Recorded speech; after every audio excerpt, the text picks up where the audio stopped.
Out-of-body travel is real. Out-of-body experiences are real. They point to our larger psychic mobility.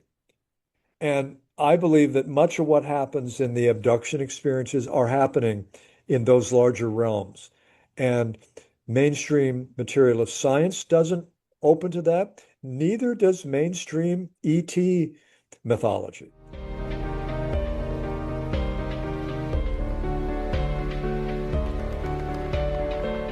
Keith Thompson is an author, independent journalist, talk radio host, former TV talk show host, and former U.S. Senate staff member.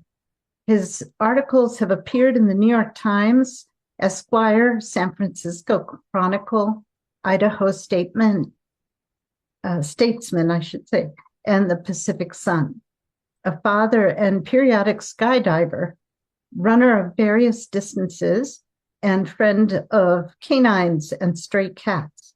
Keith is a native of Ohio, now living in northern Florida, and his website is thompsonatlarge.com. And this is the book that not your first book on this UFO phenomenon, but the one that is the most recent, and that's why I chose it. But I am eager to read Angels and Aliens as well, now that I've read this. I didn't have time to read both, but prior to this event, so I chose this one. But welcome, Keith, and thanks so much for making the time to come and hang out with us and answer questions and give us a little bit of your vast understanding of this topic. Well, thank you for inviting me. And I want to say it's been over a year since the book was published. And to me, that is I like that because when the book was published, I did a lot of podcasts in a row, sort of one after the other. And so I got your invitation within the past month. And I thought, I think I'd like to do this. I'd like to have a conversation because it's not part of the PR campaign, if you know, but I know what I mean. Right. Yeah. It's later and it's a little more relaxed, and the fact that you're interested when it's not in the window of sales and all of that. So it's a pleasure to be here. Pleasure to be with you. Good timing. Good timing for us. Okay, well, I'd like to start with, I love the story of when you were 12 years old and you did that presentation for your class. Could you just briefly tell us about that? And I loved what your teacher said as well. I'd be glad to, because it's how I got into this. People say, "How did you have a UFO experience?" And my answer is yes, but it's not what they mean, because it was my turn at age 12 in the 6th grade to give a current events presentation in my class, probably once a week, and we did it recurringly throughout the year. And it was my turn. I knew on what day that it was up to me to come in with a news story, might be local from the newspaper. Remember those things that used to be thrown on the sidewalk by somebody at 5 o'clock in the morning. So I, out of the blue, chose a UFO sighting that was happening over a period of about 5 days. I was growing up in Northwest Ohio, so the UFO sighting was taking place in central Michigan.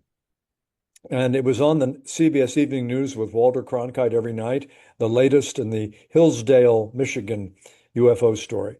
So I paid attention to it, and I followed the news coverage on TV, and I read the local paper, and local witnesses, deputy sheriffs, political people, ordinary farmers and business people, citizens, saw lights, objects in the sky that didn't seem to belong there.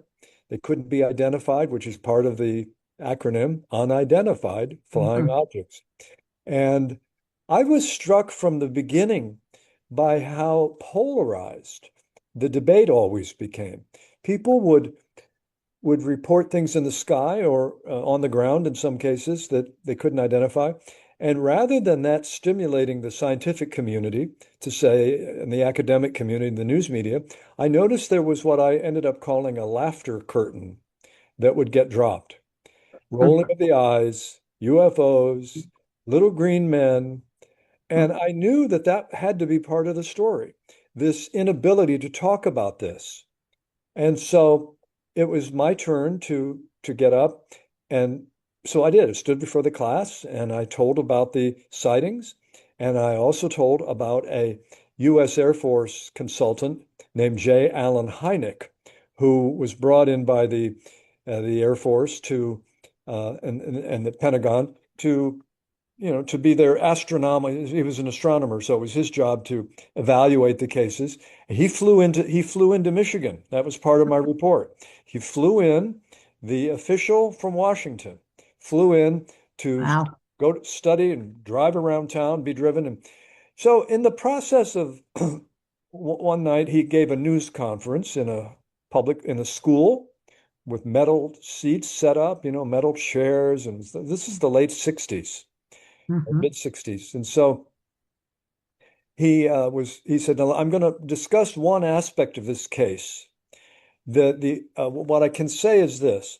There's a sighting over on the edge of town near a marsh. It's possible, in terms of trying to identify this, that one case could be, possibly, maybe." He went out of his way to qualify what he was about to say. He said, "It is conceivable that one might be marsh gas or swamp gas." Swamp gas is a natural phenomenon where lights appear because gas is formed in the bog, in the swamp, and it can get illuminated and it can be quite beautiful, but it's really lights that flash. Well, that was not at all consistent with what people were reporting. And so here's the key. As soon as Hynek said swamp gas, even though he said, "I'm not explaining all of these sightings as swamp gas, I'm not even saying any of it is," the news media jumped out of their chairs, went to a row of payphones, called their offices, called the news bureaus, and said, "Hynek says it's swamp gas."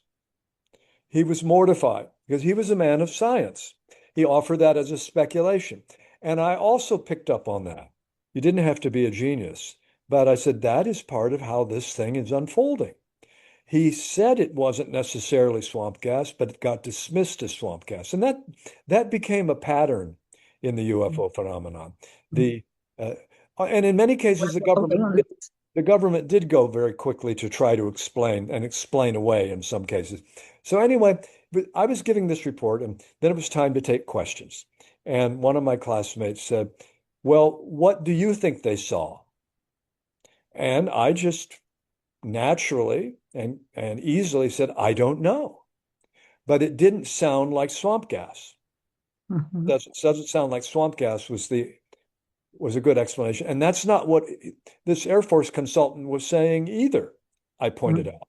Someone said, "Do you think they're from outer space? Do you think they're aliens?" I remember feeling, boy, I have authority. It's assumed that I have the answer. And I said, well, that's what I remember feeling a little hemming and hawing. I said, well, that's what I don't know. That's what some people think. And, but I don't know. And the point is to ask questions to find out. At that point, my teacher, Mrs. Lowry, Lowry, I still remember her well, Gloria Lowry, kind of came up, stood next to me. She might have put her hand on my shoulder. And the way that teachers will sometimes do, they call you by your last name. She said, I think at first she said, "I think what Keith is saying, class, is that with any subject, but especially something as controversial and as filled with debate and uncertainties, it's important to keep an open mind. It's important to ask questions." And then she said, "Mr. Thompson, good work." She looked at me and I looked back. She said, "You have the makings of a scientist or a journalist, maybe a detective." And then she said, because she put her hands up like this, she goes, "Follow the evidence wherever it leads." Thank you, Mr. Great Thompson. teacher. Great teacher. She reinforced everything I've needed to know. I had no plans. That was my first news media job, if you will. My Mm, report to the class, I was like a correspondent. We all were. But I mm, was kind of natural at it. And it wasn't broadcast or anything, and I felt comfortable standing there. And then the next thing I did after that, with the rest of my class, we went out on the playground, got to be mhm, 12-year-olds, and I was on to the next adventure as a kid.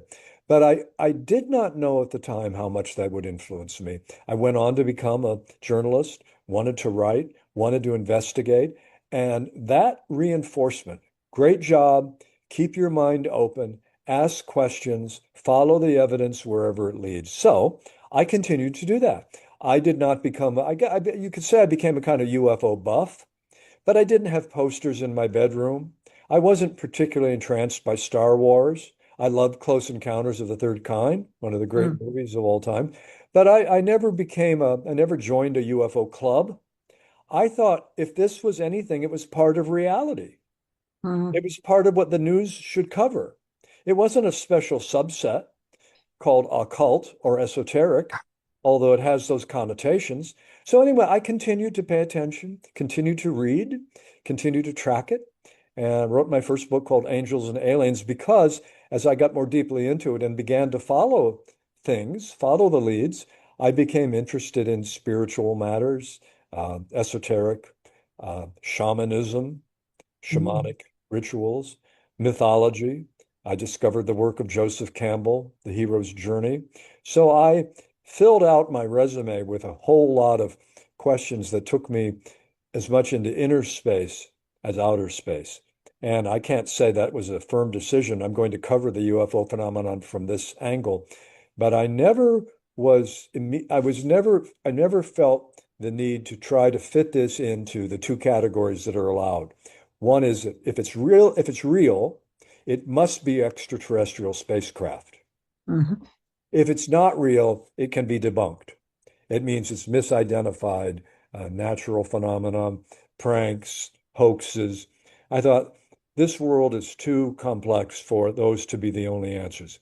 Hoax and misidentified phenomena on this side, or it right. must be extraterrestrial. I never claimed that it could not be extraterrestrial, but the behaviors, and we can talk about, what I Mhm, write about, the yeah. behaviors that were not consistent with advanced craft just a little more advanced than ours. Yes, Mhm, they appear in the sky.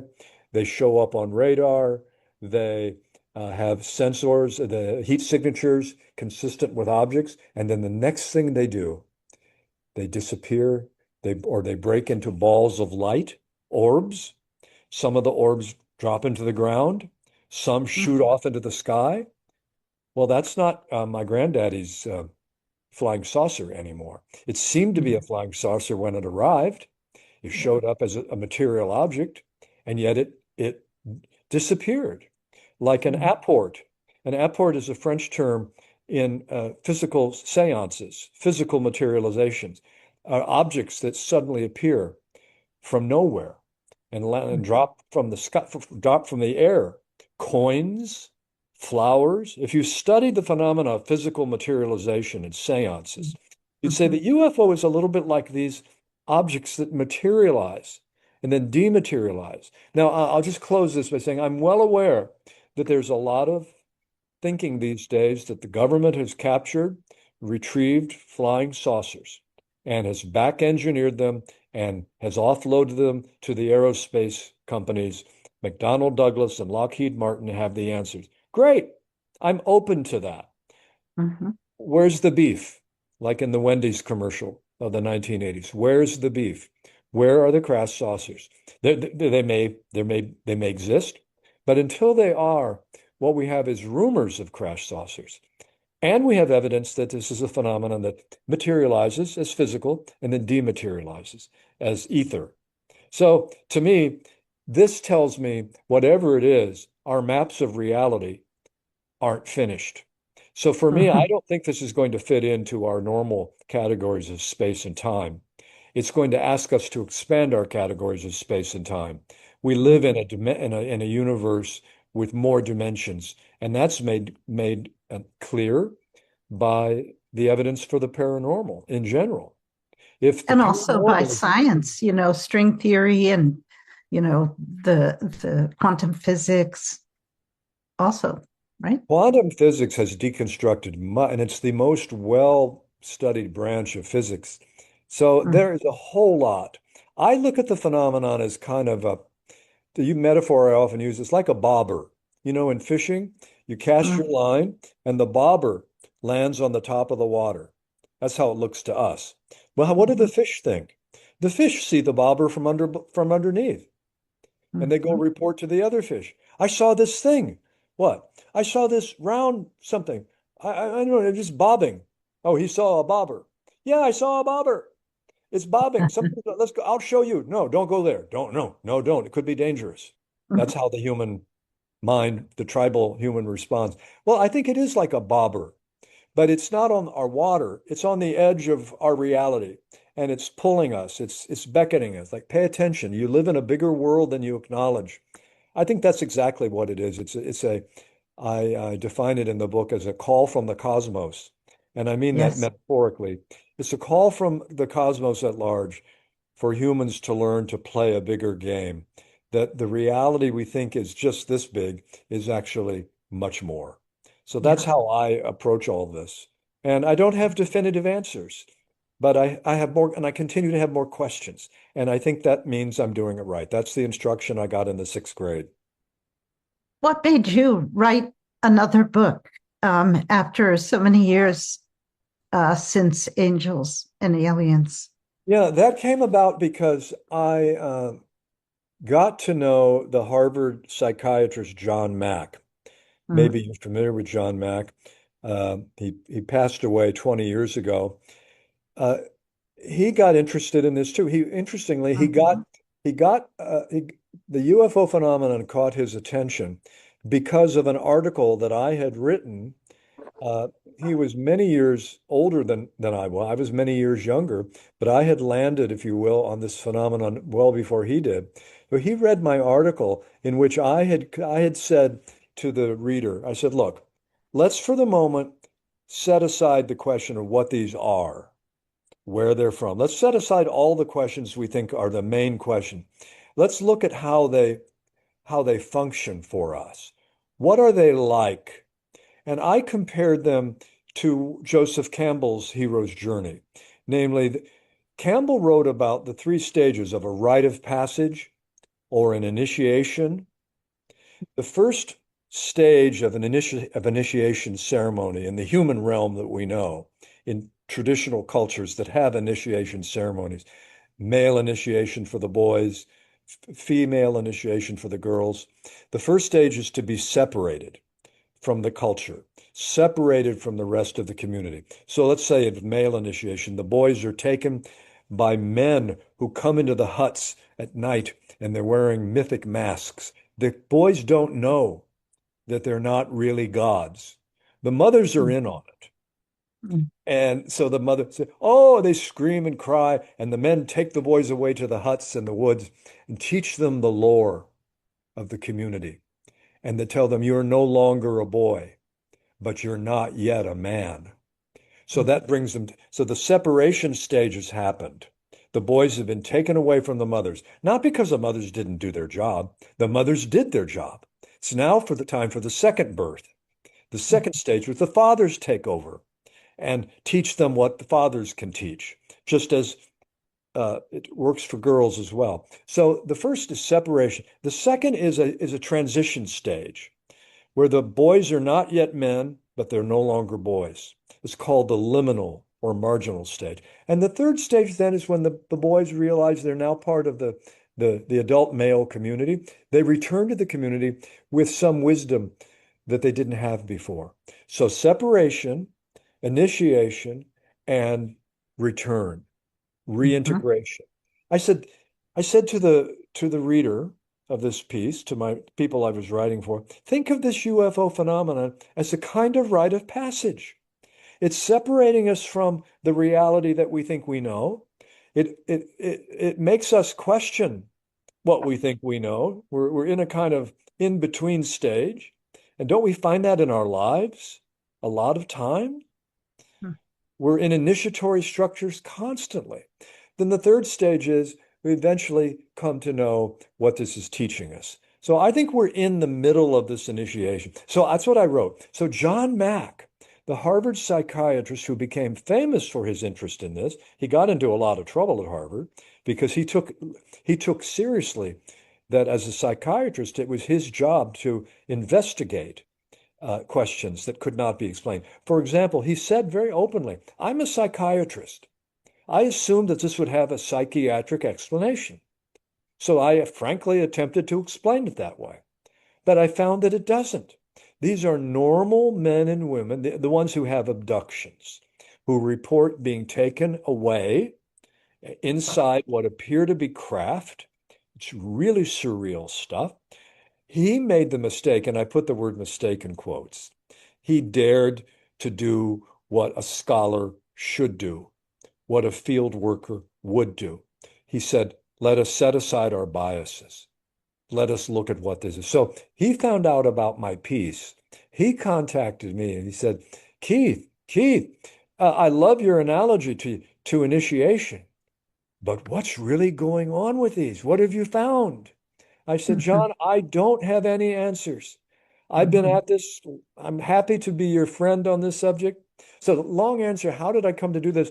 I decided to chronicle the stages of my continuing investigation, including, so I tell the story of how John Mack and I came to know each other, how we both explored this phenomenon as an unknown, tried to model for the rest of science and academia and the news media.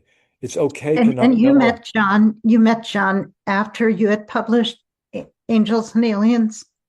Well, I met him after I had published Angels and Okay. Aliens, and he Okay. ended up endorsing that book, which I greatly appreciated. I knew John Mack as a biographer of Lawrence of Arabia. He won a National Book Award, I believe, or Pulitzer Prize for that. Mm, So I knew who John Mack was before his UFO stuff. mm. So that's one of the reasons I wrote the UFO Paradox, to tell about my friendship and my collaboration with John Mack.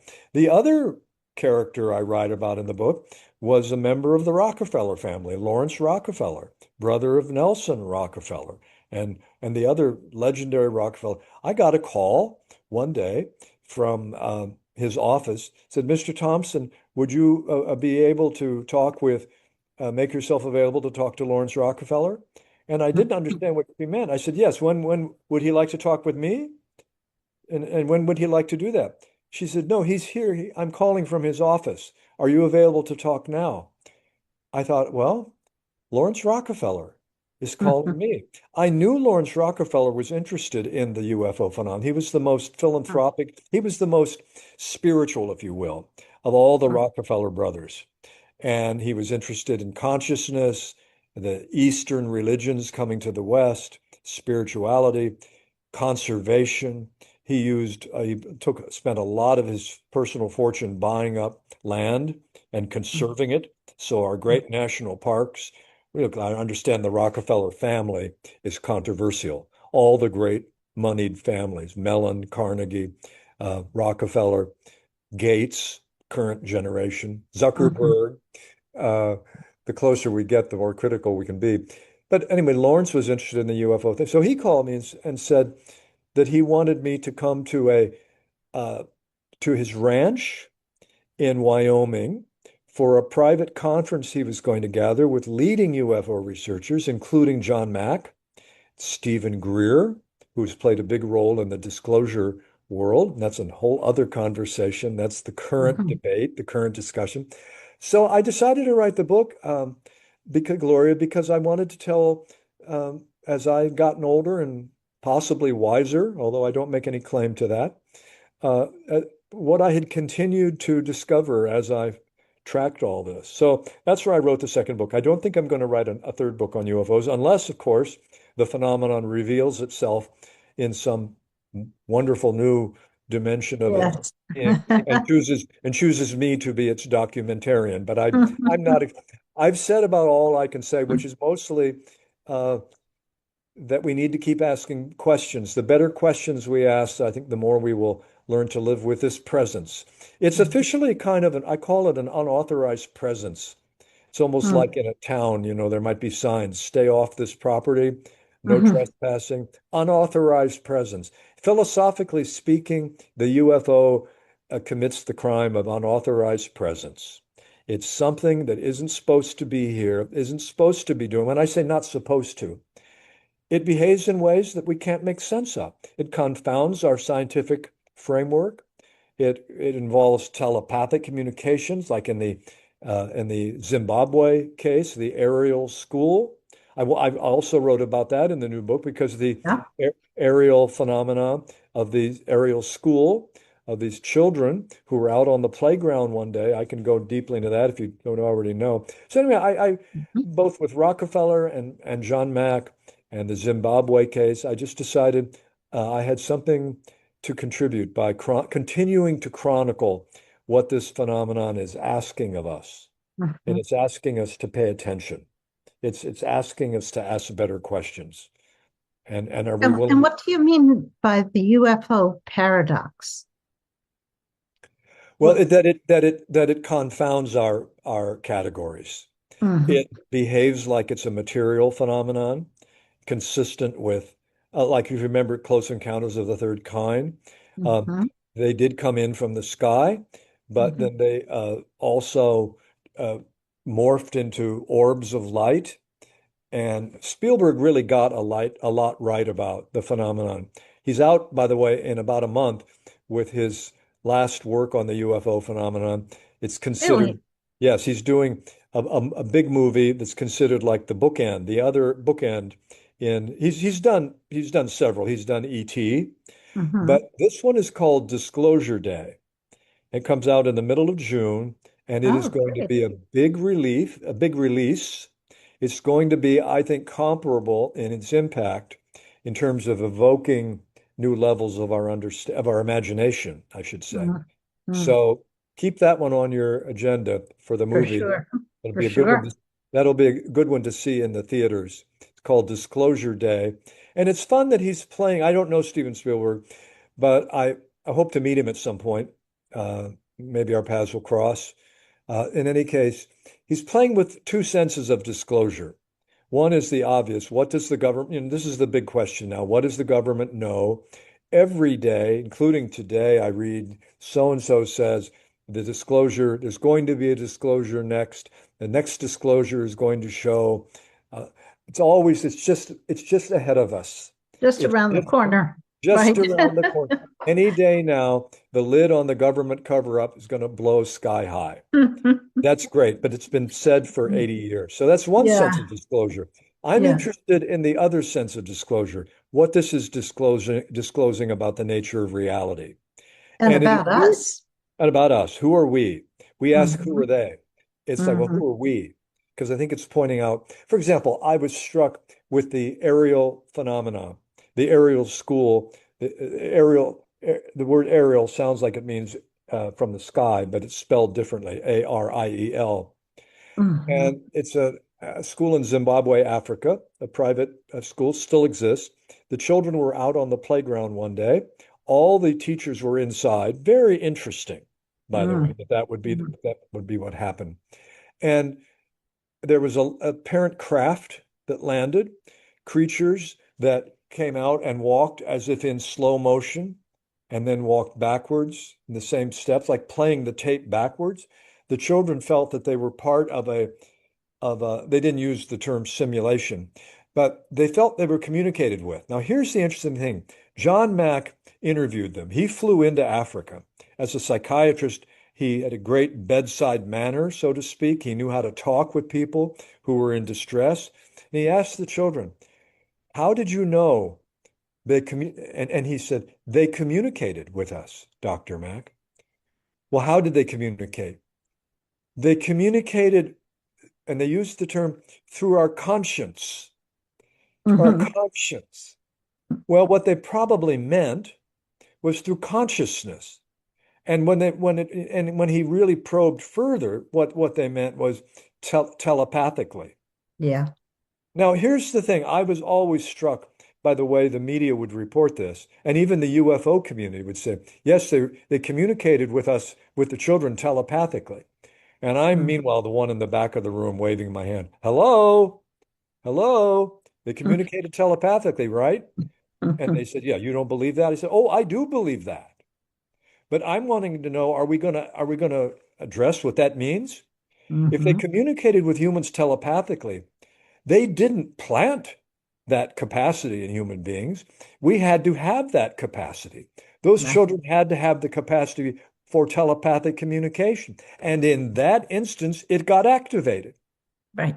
And then they And we went back. know that we have that. We know that we have that faculty, even though it's undeveloped in most of us, because the Aboriginal, there are Aboriginal tribes in Australia that communicate almost exclusively telepathically. Absolutely. And when Yeah. you have a precognitive dream that you're Mm, going to be going around a corner in a town, and you're going to see somebody, et cetera, and then the next day you're actually mm, walking down that same street, you turn next to the brick building, and there is the person that you saw in the dream the mhm, night before. Bingo, hello. That means mhm. that the very structure of time and space is more than something beyond time and space. So for Yeah, that to be real, those children, in order to have had telepathic communication, means they're telepathic. So that's a big part of what I describe in this book and in my work. We have these capacities. They are latent in us.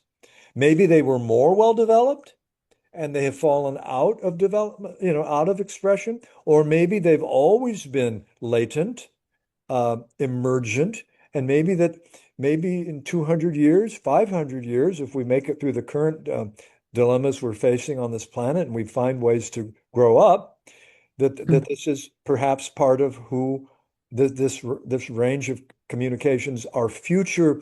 It's greater levels of communication that yeah, already exist. And we have if we have psychic experiences, it means we can have it means that's we right. do it means if we have psychic experiences, it means we have psychic capacities. No, they're not evenly distributed.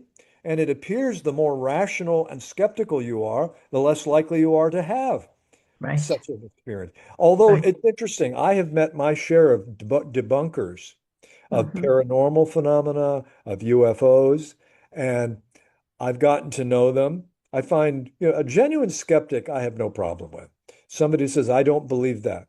I'll say, I don't believe it either, Mhm. but I'm Mhm. following the evidence. Well, I am too. Good. Then we can work together. But it's the debunker that I have an objection to. The Yeah, debunker is not a true skeptic. The debunker is that person in all these debates, in UFO debates, in psychic phenomena, the telepathy tapes. They're the mhm. ones who are always in the last part of the TV show. After the last segment, now we're going to bring out Dr. Smith from the University of Wah Wah Wah, who's Mhm. going to explain why this doesn't happen. They always get the last word. And their Ah, argument is generally the debunker, not a true skeptic. The true skeptic is like I am and you are. I refuse to admit anything out of bounds in mhm. advance. I Right. refuse to say it's impossible. I don't Mhm. necessarily believe it is happening, whatever that it is, but I will not say in advance it can't be happening. Right. But the debunker is the one whose argument it generally comes down to, well, it didn't happen the way these abductees say. Why? And then Oprah will say, why? Well, because we know that that's not possible. We know. See, always this language, and that's reassuring. It's sort Yeah. of patting us on the head. Go back home. Nothing to see here, people. Reality Mhm. is safe. Well, reality is safe, but our assumptions about reality are not safe, and they're always up for grabs. And I wonder, what are they afraid of? The like the government, for instance. It's the Office of the Director of National Intelligence.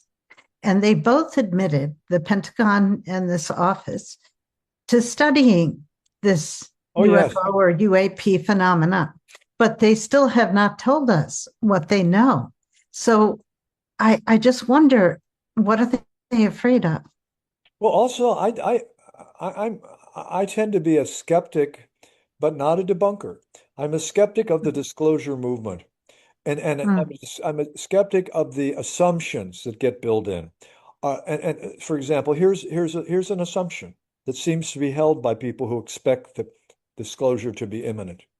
They expect the very people who, for 70 years, laughed at this phenomenon, ridiculed witnesses, drove some witnesses to suicide, to psychotic breaks, initiated psychotic breaks in order to discredit them. We have a lot to account for in terms of our national intelligence agencies and their behaviors around these phenomena. But they worked as debunkers, explained it all away, laughed it all away, and then 7 years ago, New York Times revealed that there is a Pentagon office, a task force studying the very mm, phenomenon that was said not to exist. Right there, the people right. who were, it would be like in a family. We all know we have families, extended families. We know how family secrets are held. It would be like the very people who, keeping a family secret that caused other members of the family to go crazy because they know that something happened that wasn't straight, that wasn't right. And so the very people who keep the secrets, who said there was nothing to pay attention to, run along home, are found to be studying the phenomenon. So now we expect these very people who were in effect in charge of the concealment, which they have to admit that they involved with, that they are now going to be our trustworthy disclosers. That Yeah. they're going to handle the disclosure. By the way, I think the main thing, I could be wrong, there may well be recovered craft. I find it interesting the craft, supposedly 12 UFOs are indeed recovered. Why are they never in a public park? Why are they always, do they only crash on government land? Mm, And they are whisked away in the dead of night? That doesn't sound logical, but let's say there is. I mean, there may well be somebody who comes forward with the smoking gun. I'm all for it if that's the case. mhm, Until mhm. then, I think the main thing that's not being disclosed, that's being hidden, is that there is something in our airspace, in our reality, so to speak, that is behaving in ways that we can't account for in our Western scientific method.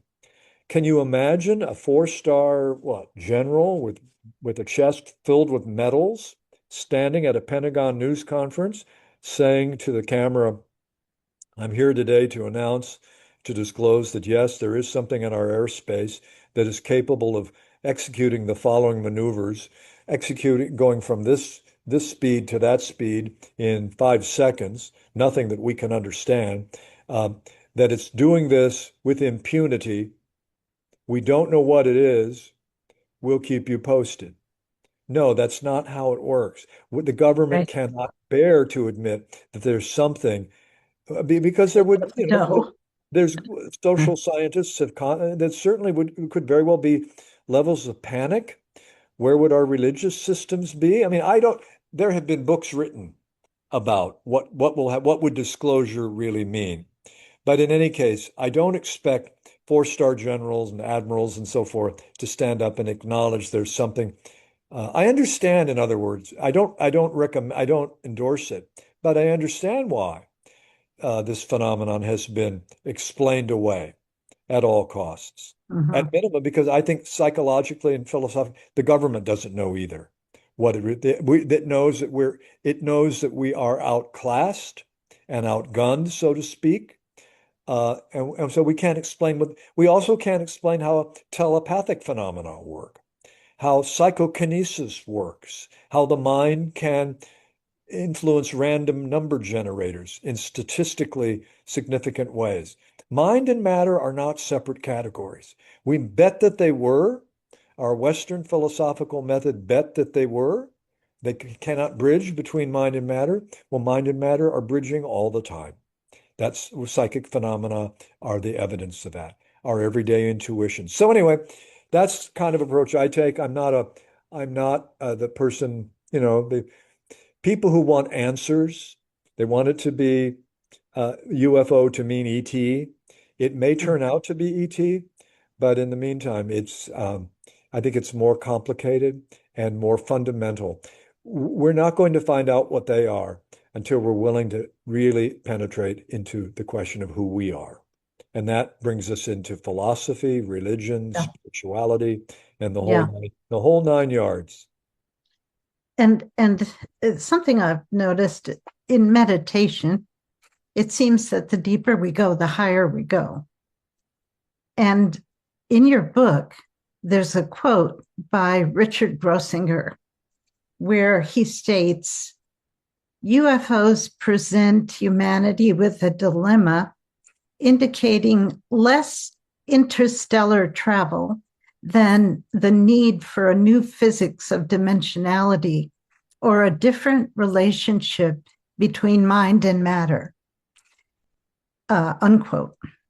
That made me reflect on the recent Artemis space mission and all the excitement surrounding it because it went farther than a manned mission had ever previously gone. And I thought we keep trying to expand our explorations outwardly instead of inwardly. I think Carl Jung said the inner exploration is the last frontier. But I suppose Artemis could also be seen as, in a sense, an allegory, that the farther out we go, the greater our potential for discovering new realities, discovering maybe who we really are, leading to inner exploration, as the astronauts have reported when seeing the Earth from outer space. Would you agree? I do. And in fact, Edgar Mitchell, one of the Apollo astronauts, someone I got to know, he became very interested in spirituality, founded a research organization in Northern California Yes, called the ions. Institute of Noetic Sciences, IONS. Yeah. Noetic referring to the Greek word for consciousness or mind. And by the way, he on his Apollo trip, he conducted a telepathic experiment without Yes. necessarily NASA signing off on it. I don't know if they knew he was Yeah. going to do it, but he had a very powerful mystical experience looking back at the Earth. And Yeah. It's he what he prompted his and establishment. no, he was of the view that there is a government cover-up of ET. I think he was, Mhm. although he didn't think it was only ET. Mm. He didn't think it was just extraterrestrial in the sense that it could be explained entirely in material terms. Mhm. So I respect people reaching conclusions. At some point, it's reasonable to say this is what I think is going on. Um, Yeah. and the fact that Elon Musk called this craft Artemis, called the mission Artemis, that's a Greek goddess. So Mm. the mythological comes up through the woodwork, so to speak. It Mm. percolates up through our consciousness. Um, by the way, And the Musk, feminine.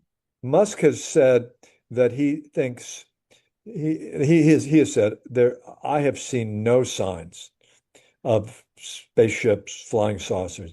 I would love it and I would reveal it. There's nothing in my contract with the Mhm. government that would keep me from acknowledging that. So again, I don't consider, I know he's controversial.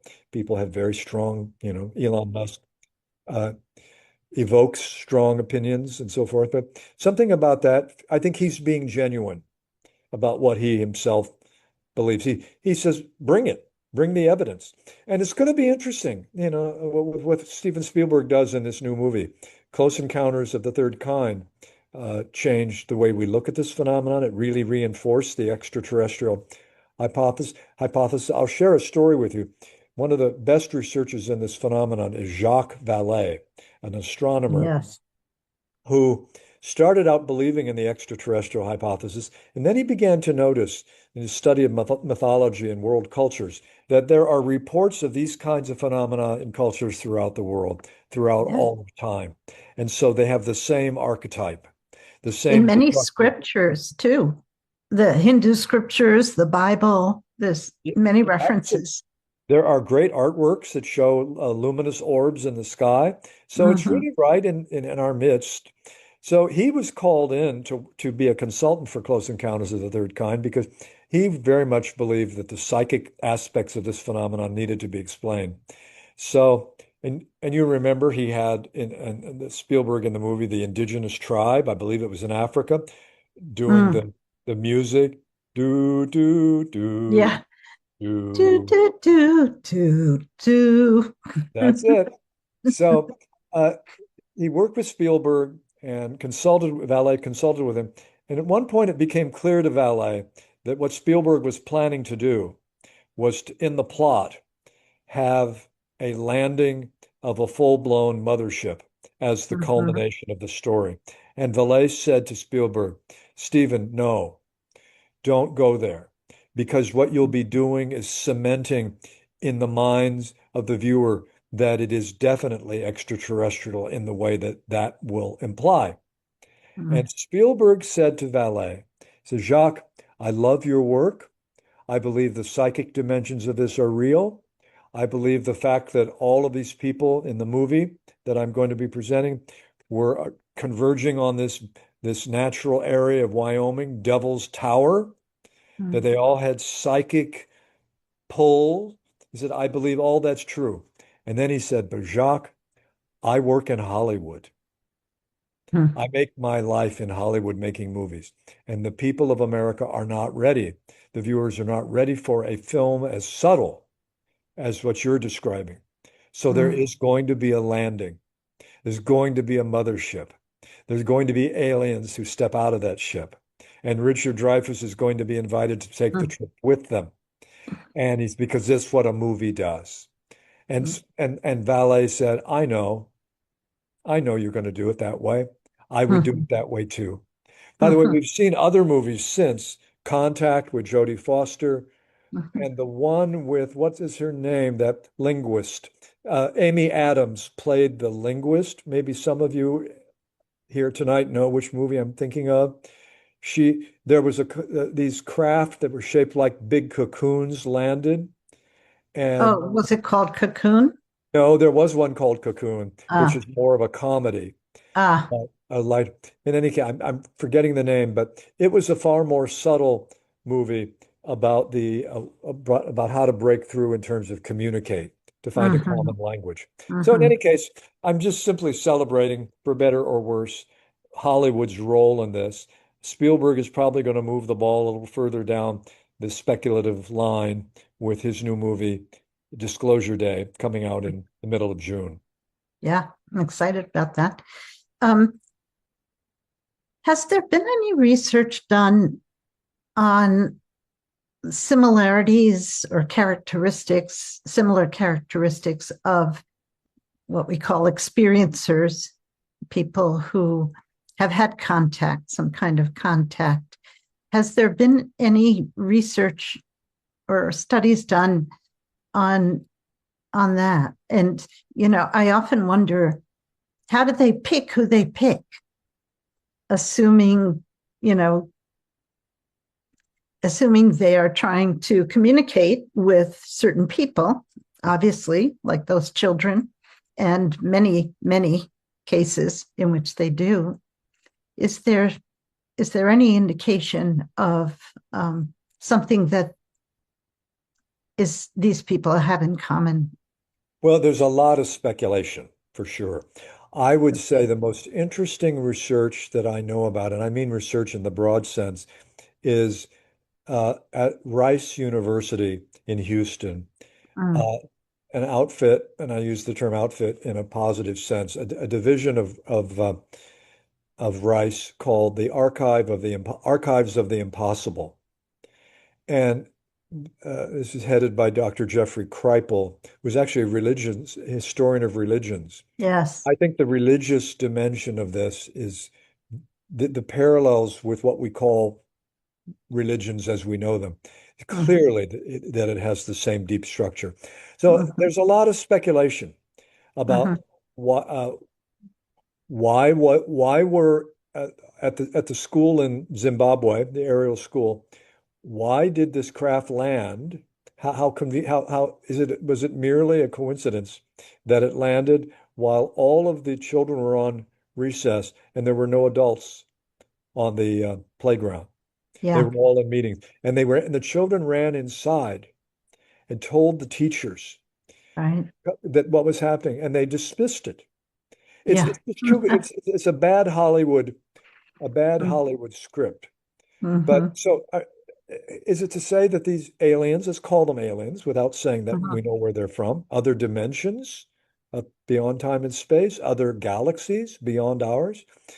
Did it know the adults would all be inside and they were attempting to communicate with children? One of the children who's now grown up, 25 years later, who was deeply marked by this, she and her brother were students at the school. She went back Yes. She went back, and I write about it in the book, in my chapter on Zimbabwe. She went back for a class reunion. Some of the students, her name was Emily, Yeah. and Emily did not do well with her experience, as is often the case. It upsets everything they know. In her case, her parents were fundamental Christians.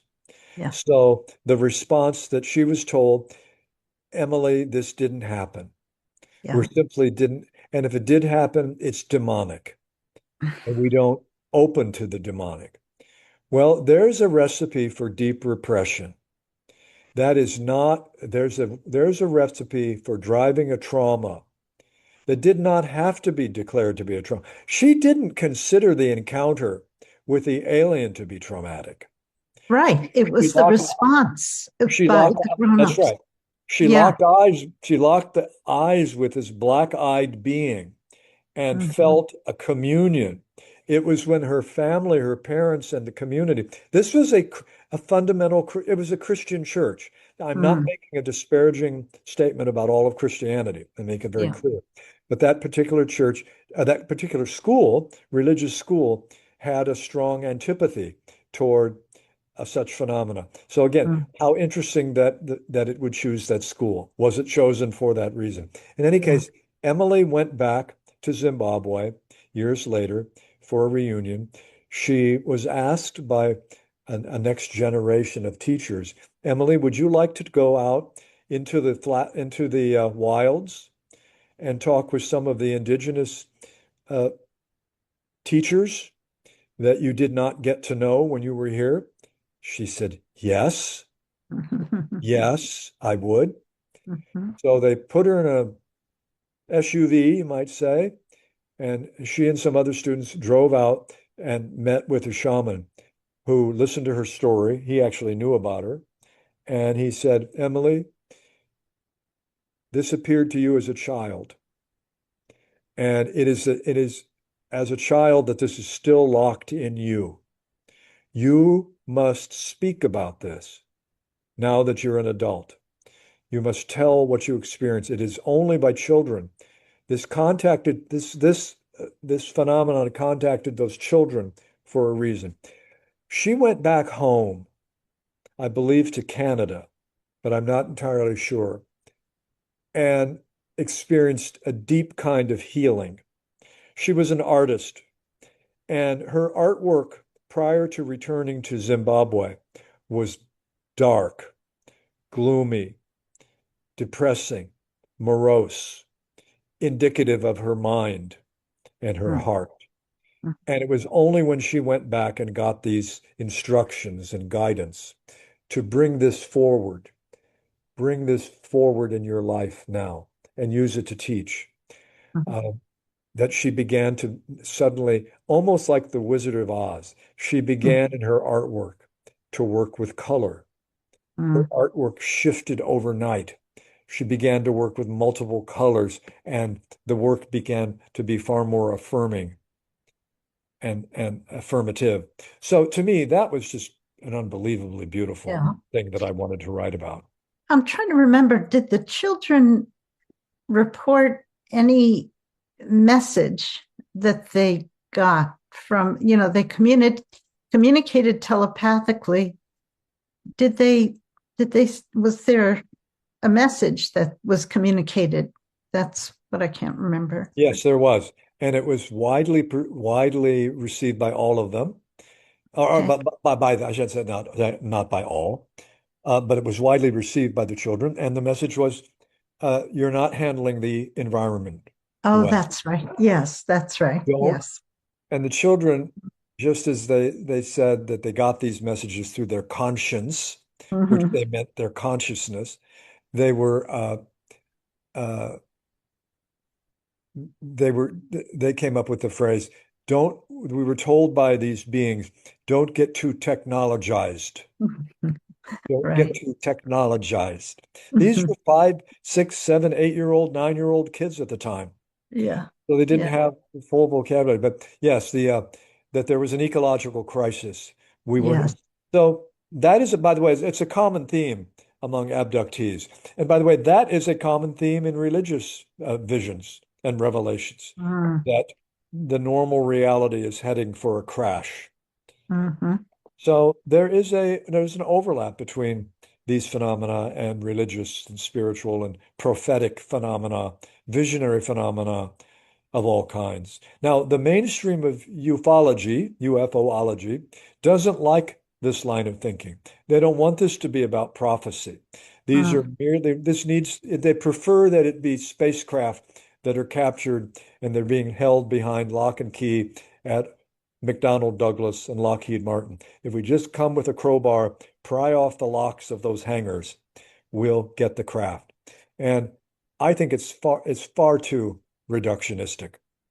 Hmm. And I'm open to a disclosure that does say that at least some of this might be craft. But I'm very suspicious of the military intelligence aspect of this because that's how we like to look at things.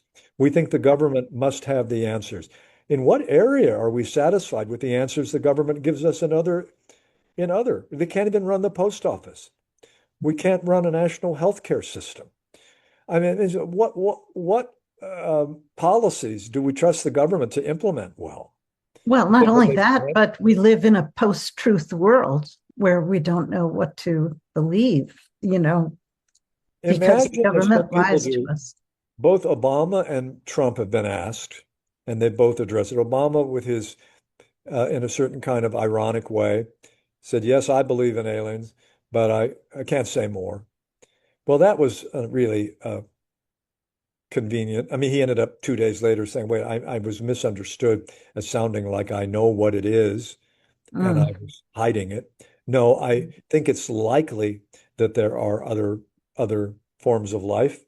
They were not the whole show, but I never saw anything. And as for Trump, his language about it is so cavalier. The Mm. idea that he's been read into something when he says things like, I know people want to know about the aliens or the alleged aliens. I don't know, people do believe. I don't know that I do believe.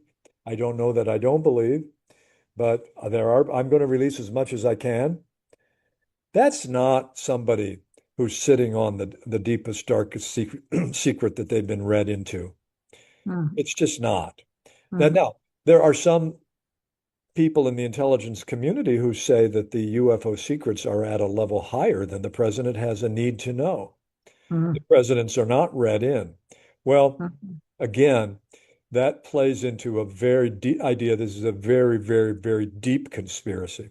Look, I get that there are real conspiracies. The Watergate, Mhm. in our lifetime, the Watergate conspiracy was Mhm. attempted. Um, so there are many other examples of conspiracy. Where did COVID come from? I mean, we could go down we go Yeah, the down rabbit hole. we go down those rabbit holes. I Yeah. I don't tend to have a conspiracy. I believe conspiracies are possible. There are there's a division of law. It's a law. The legal system recognizes conspiratorial activity and it Mm. criminalizes it. So yeah, there are people who try to who do commit conspiracy and try to enact conspiracy.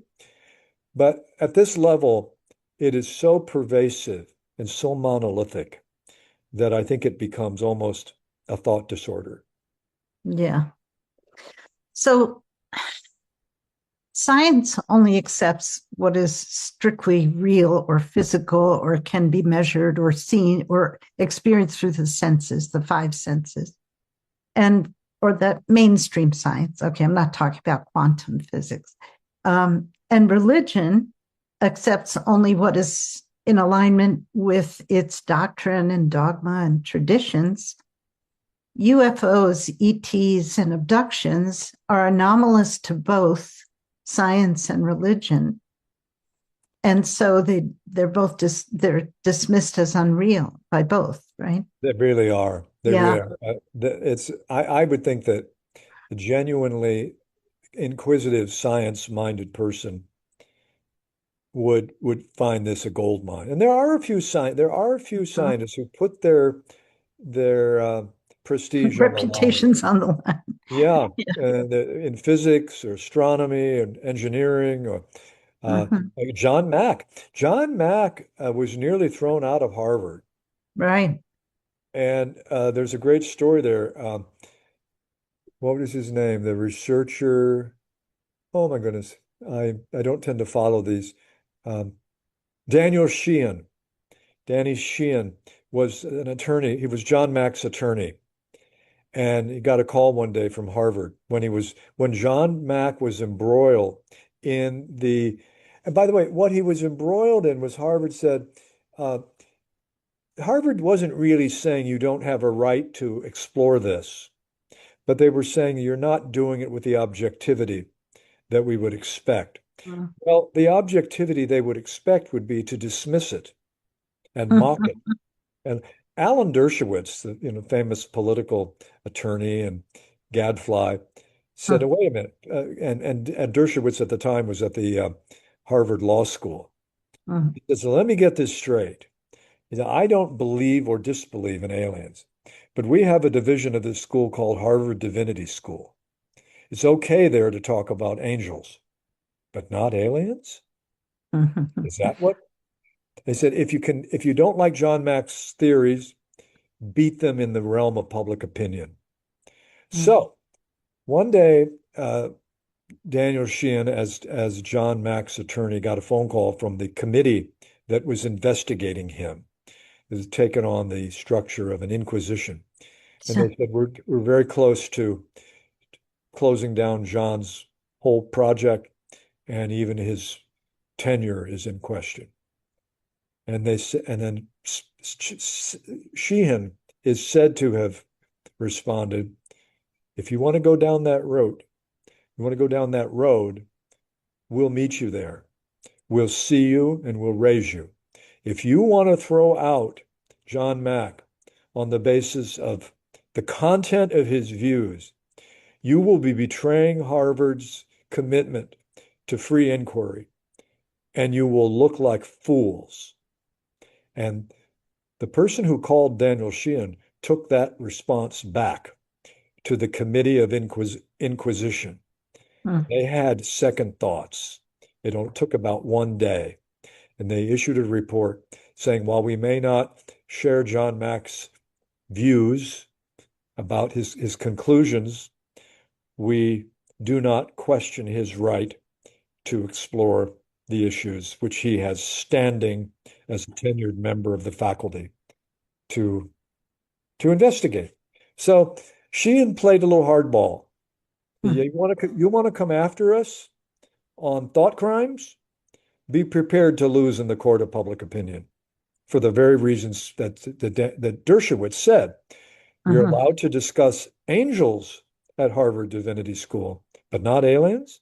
What's the difference?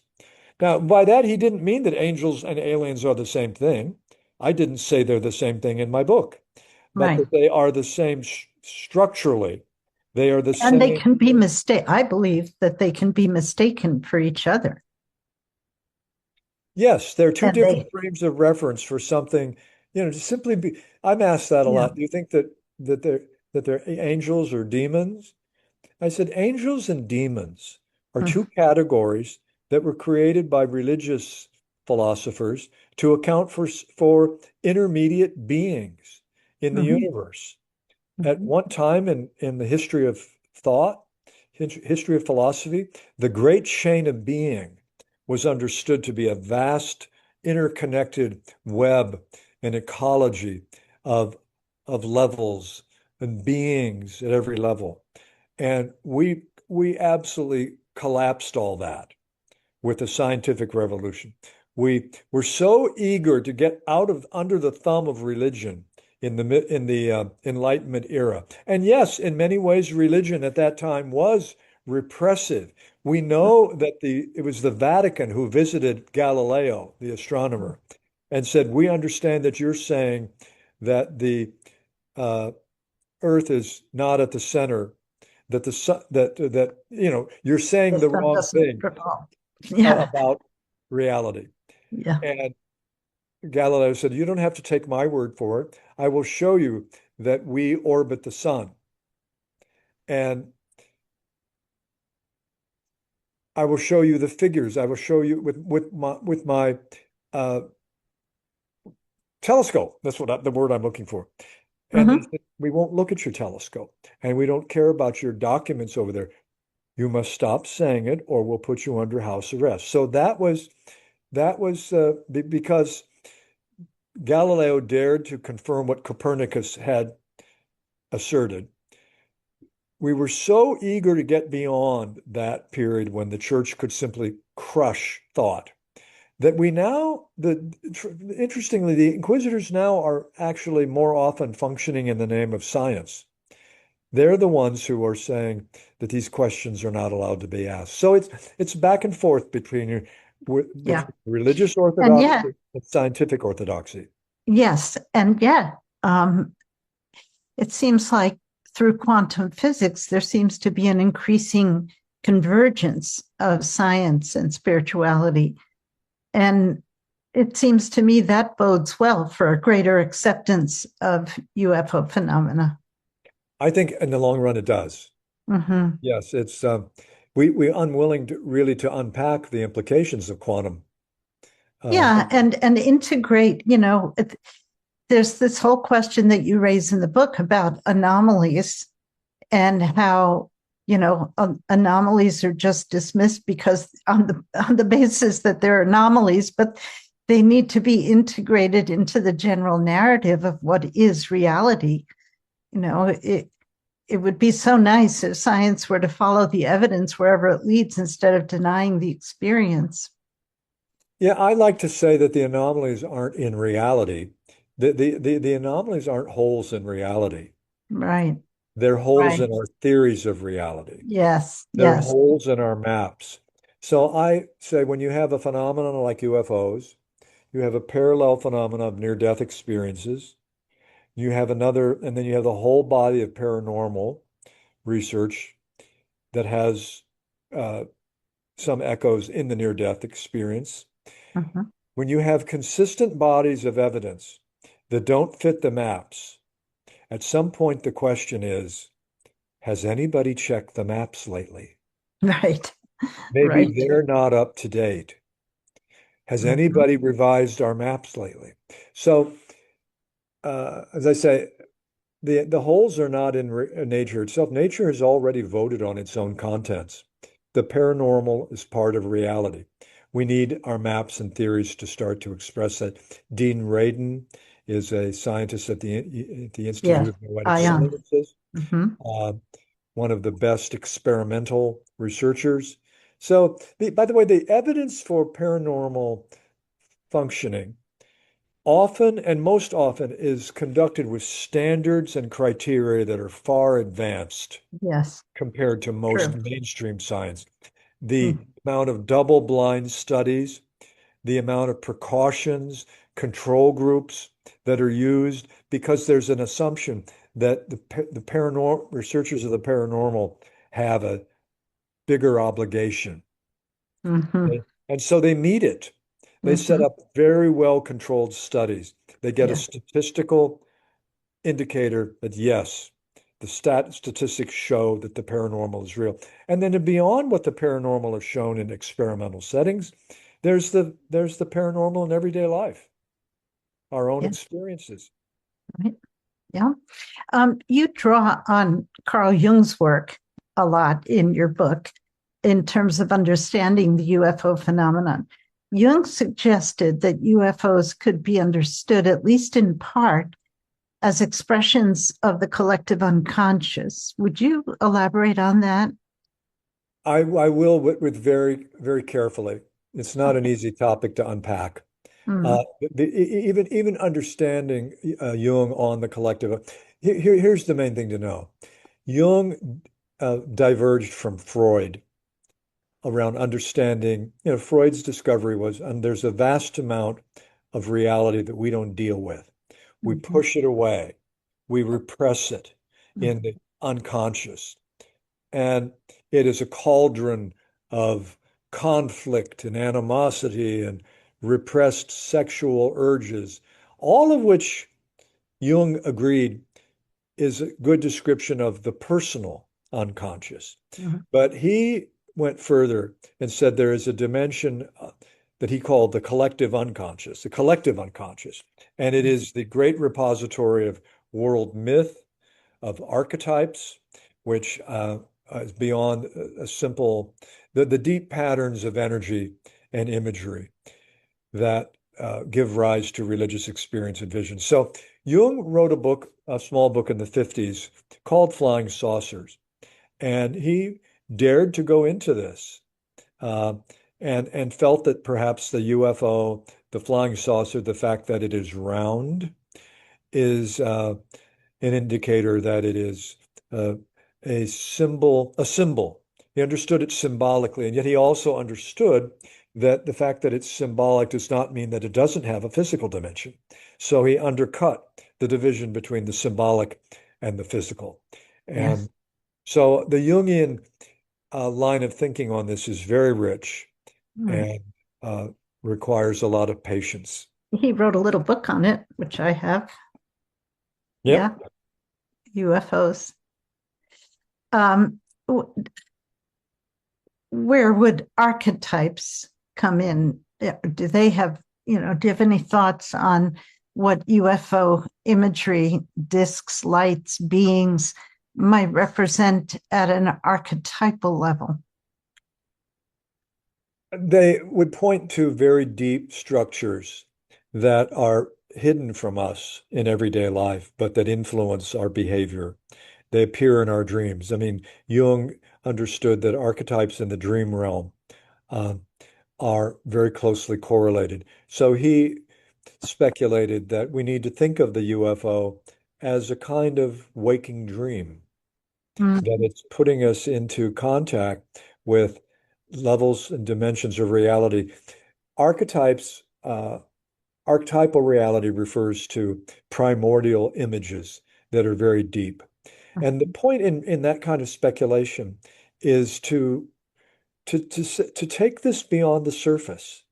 The UFO field is just very and generally unwilling to make these kinds of connections, symbolic. But I it's think a very he said they represented also just the unknown, the unknown in us, yes, the unknown in the cosmos, yeah.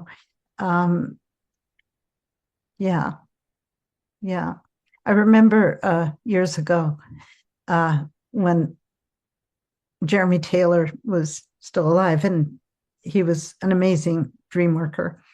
I had a dream about a UFO. It was very vivid, and it was coming out of a cloud, out from behind a cloud. And I thought it was at first I thought it was just an airplane. And then I realized it had too many lights.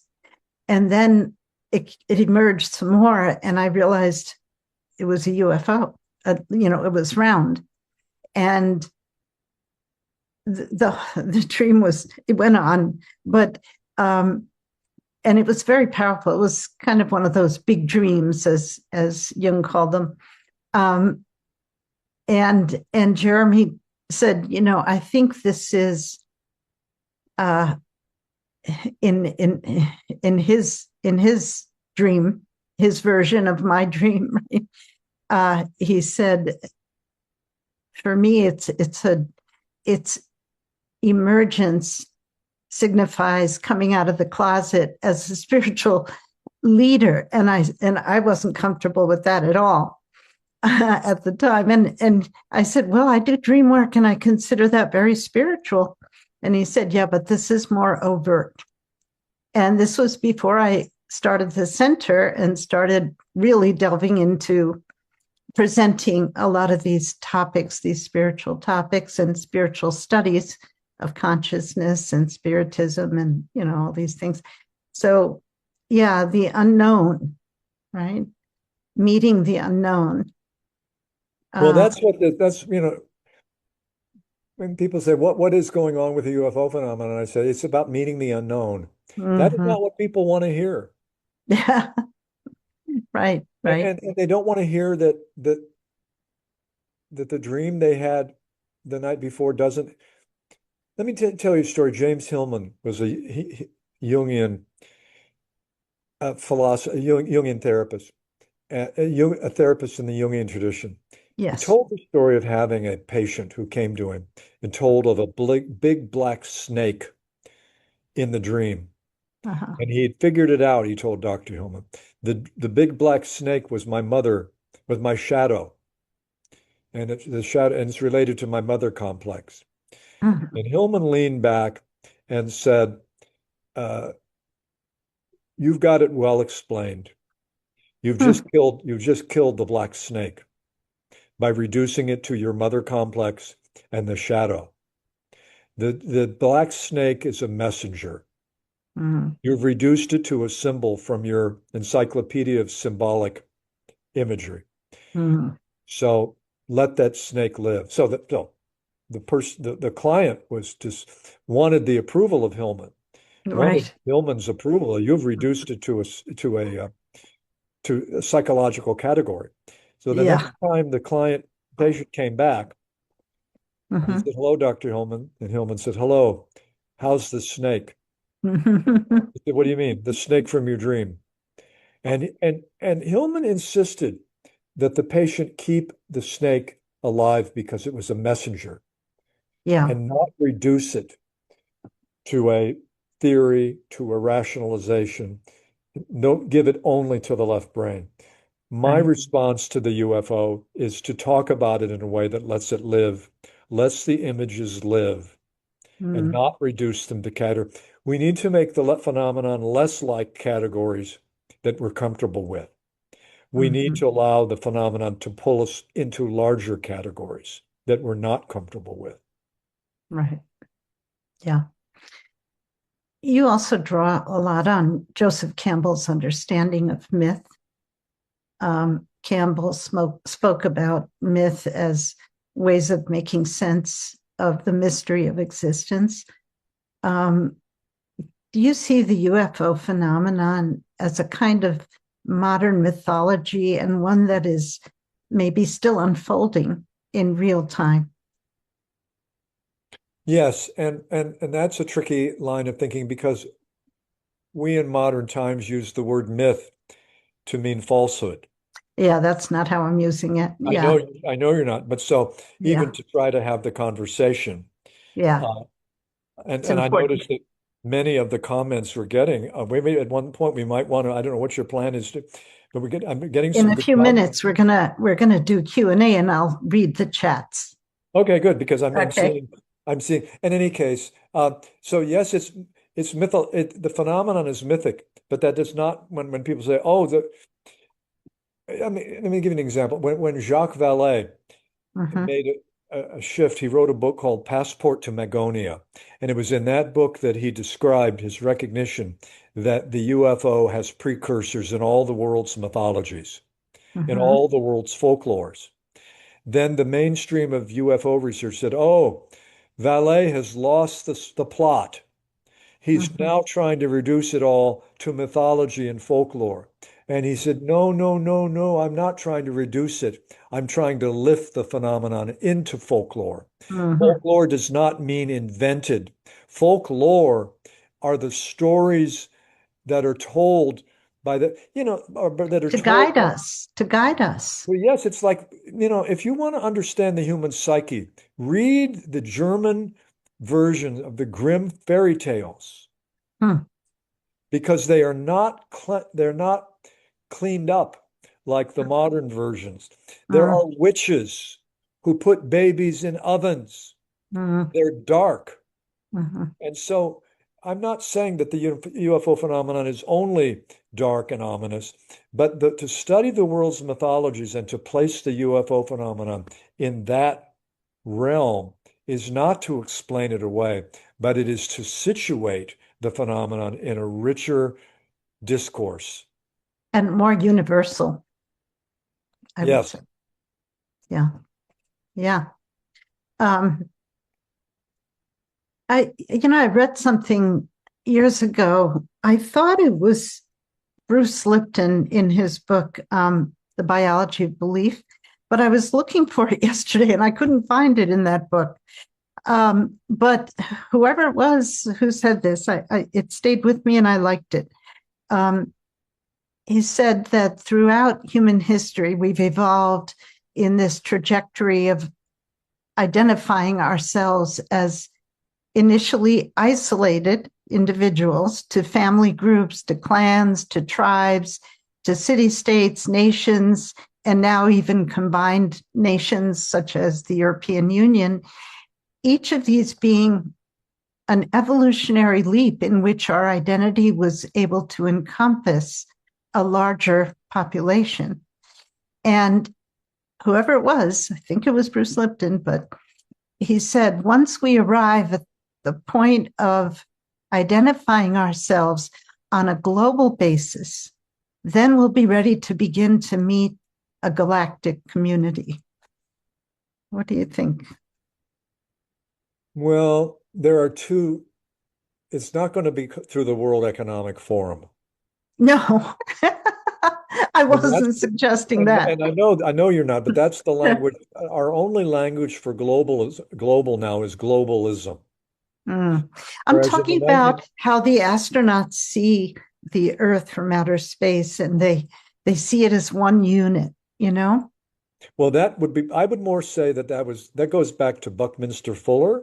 Remember Bucky Uh-huh. Fuller and the Yes, geodesic domes? yes, So we need a language for planetary consciousness, not globalism. I'm not putting right. you in the category of global, but He we're called not it going the to get there. spaceship Earth.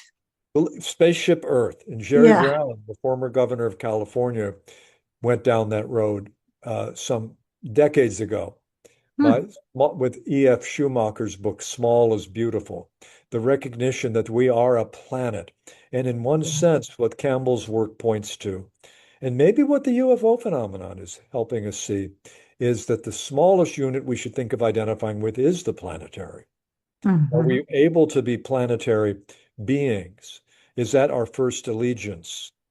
Are we willing to allow that to be our first allegiance? But that's not what Klaus Schwab has in mind with the Uh-huh. World Economic Forum and the people who are meeting to enforce global norms. So I know that's not what you're saying either. It has to do Mm-hmm. more with planetary. I think there is a planetary consciousness, and it is very often co-opted by what's called globalism. Mm. So, Or globalization. yes, Mm-hmm. the Yeah, corporate no, glo- I didn't mean that. the corporate globalization and so forth. Yeah, yeah. No, no, The that's planet is one couldn't big be market. farther from what I was talking about. I mean, Yes. as we identify with a broader spectrum of people leading to eventually a global, a unitary, how can I say it? Uh, when we finally accept that we're all interconnected, then maybe we will be able to do that, see that, see ourselves as humanity, not just Americans or Europeans or whatever, right? That's what I was, Yeah, yeah, that would be, that's what I was I think talking. that to the degree that the phenomenon, it is a global phenomenon, Mm-hmm. and that is to say planetary. Mm-hmm. And it and the you know the official ET interpretation is that they are from other galaxies. So there's that literal. I think it's planetary in a larger sense than that. Mm-hmm. It Yes. is the planetization of consciousness, but in a way that doesn't negate the rich diversity of our Right. unique cultures. Yes. Of course. Yeah. And I think that's where global, what we call, I don't want to get into politics, but that's where globalism is very often a dead end. What's called Mm-hmm. globalism. We want to use the planet as just a source of natural resources Mm-hmm. and uh, open up new markets for the prevailing paradigm. Mm-hmm. No, So that's not planetary what I am. consciousness, yeah, planetary consciousness, I think is always emergent, and it's up to all of us to do what we can. Yeah. I don't think the I think we UFO. need it right now more than ever with the global warming and, all that. Anyway, let's open it up to Q&A from the audience. Does anyone have a question? Okay, Lorraine, you have your hand up. I usually have questions. Hi, great presentation. Thank you. Really have been enjoying it. So could you say a little bit more about what you've learned and their relationship to NDEs, to near-death experience, and OBEs, out-of-body experiences? Oh boy, that's a great one. And I'll say that in this book and in my next book, which is called Anomalous Phenomena, which is coming out in October from Inner Traditions, which places the UFO even more in the framework of the larger universe of the paranormal. But I had a near-death experience which I had not written about, and had it at a time when when NDEs were not well known. So I write about that in the book. But the answer is yes, the near-death experience and the UFO encounter experience are correlated. I don't know how they're entirely correlated, but they're the same territory. They're opening to much of the same territory. And so that's one response. Do you want to say more about what's in your question, or what you'd like to know more about? So I've had experiences of both. I've never seen a UFO that I know of. I'm out here in Colorado. We actually have a small but active UFO seeking community. And just curious if there is more of a relationship that is just not available to me or not in my awareness or The not. UFO field in general has been reluctant. The mainstream ET mythology, if you will, doesn't want this to be about the paranormal, doesn't want it to be about near-death experience, doesn't want it to be about the maps of the ET mythology are as limiting as other maps are. So the near-death experience, all I can say is I'm you know what I'm not going to try to do? I'm not trying to sell a book, but I go into this deeply. The connection between in both of my books, the near-death experience and the close encounter, the abduction experience. And out-of-body experiences are, I think, much of what I was saying before we went on tonight, that when you hear somebody in the abduction researchers say the abductee was levitated through the wall of the house, what would be the most reasonable interpretation of that statement? It's probably not the case that a person was levitated through the structure, but that there was astral travel. That there are more than one. This physical body is one body, and it's connected with astral, subtle, causal, various esoteric traditions. Out of body travel is real. Out of body experiences are real. They point to our larger psychic mobility. And I believe that much of what happens in the abduction experiences are happening in those larger realms. And mainstream materialist science doesn't open to that. Neither does mainstream ET mythology. Now, I'm not trying to paint with a broad brush here. There Mhm. are a lot of people who believe it can be both extraterrestrial and interdimensional. I think that's the framework joining the two. I think what you're getting at is out of body experiences and near death experiences both point to a larger set of dimensions that are part of reality. And that I believe that much of what's going on with the UFO phenomenon is likewise pointing to larger dimensions of existence. Yeah, I do too. I do too. And, when you read accounts of near death experiences and accounts of positive abductions, right?